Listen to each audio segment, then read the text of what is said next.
চুল বেশ বড় হচ্ছিল, কিন্তু কি মনে হলো জানি না, হুট করে একটু নিজের লুকটা চেঞ্জ করতে ইচ্ছা হলো। Hi everyone, welcome back to my mini blog. আমি কঙ্কনা, আর আজকে এই ব্লগে আমি শেয়ার করবো আমার গোটা দিনটা কেমন কেটেছে।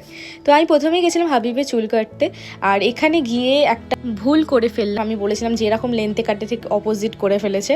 তো একটু মুডটা খারাপ ছিল, তারপর মুড ভালো করার জন্য বাড়ি এসে ফ্রেশ হয়ে দেন বেরিয়ে পড়লাম মুভি দেখতে। আর আজকেই জানি না কেন এতটা মুষলধারে বৃষ্টি পড়ছে যে স্কুটি চালিয়ে থিয়েটার অবধি যেতে যেতে আমাদের অবস্থা খারাপ হয়ে গেছিলো।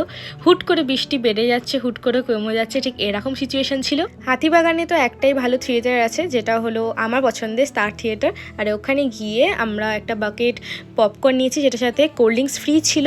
তারপরে মুভি দেখে বেরিয়ে এসে আমরা খেলাম কাবাব, ব্রোস কাবাব, যেটা বাগবাজার এলাকার মধ্যেই পড়ছে। তো যারা গেছো বাগবাজার তাদের ভালো মতো জানো এই জায়গাটা কোথায়।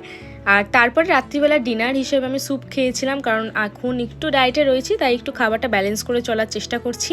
হোল্ড অন, ডায়েট ফুডের সিরিজটাও কিন্তু খুব তাড়াতাড়ি আসবে, সেটার জন্য ওয়েট করো। আর বাই দ্য ওয়ে, আমি কি মুভিটা দেখেছি তোমরা গেস করো অ্যান্ড কমেন্টে জানাতে একদম ভুলো না।